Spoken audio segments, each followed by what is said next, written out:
I'm Marijn of Superyacht Times and welcome back to another episode. As you all know, I'm a bit of a boating geek and sometimes you come across a cool project and you spend the whole evening trying to track it down and figure out what it is. One of such projects is the J7 Explorer.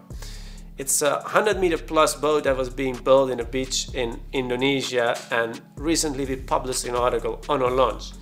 And that brought me to the topics of today's video.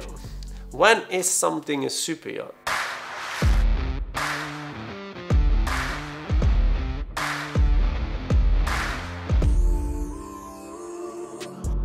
Last year I did a video about is it a yacht or a cruise ship. That's a slightly different one because today I want to look, is something really a super yacht or not, and how do you justify that? And this J7 Explorer is of course a very good example. What does make a super yacht super? For us it's purely length, because I mean it's very hard to justify on other things. You know, can we judge it by quality, but then who sets the standards? Can you decide it by design or by value, but who decides the value? And the values are often not released, so it's very hard to come up with a definition.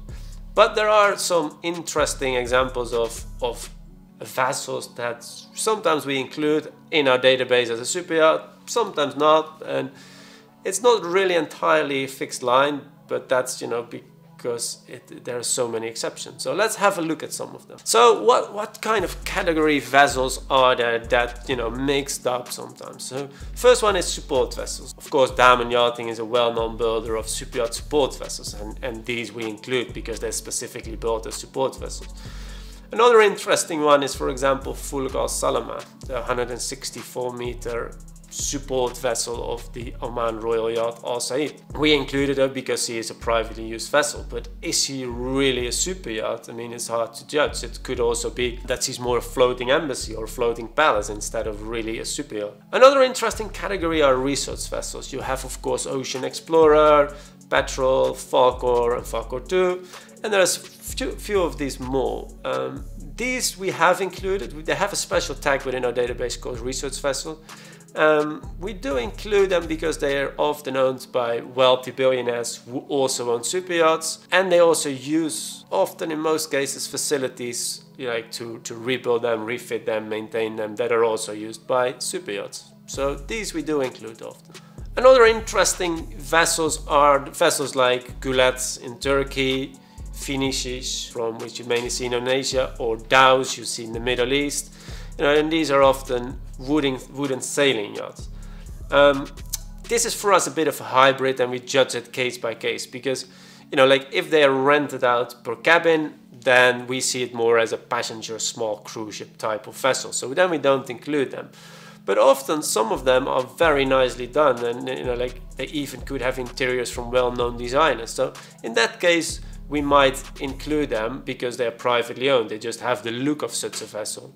And there are very good examples of this. You know, for example, you have Lamima, which is a very large sailing Finishi in Indonesia. She's a well-known charter one and very successful as well.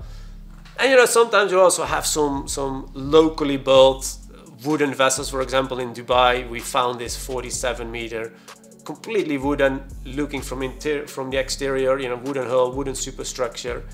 In Dubai, we took some pictures of it, and you know, we added that one, even if it was locally built, but it looks very as a yacht. It's privately used, and it just looks very different. But those vessels we do include.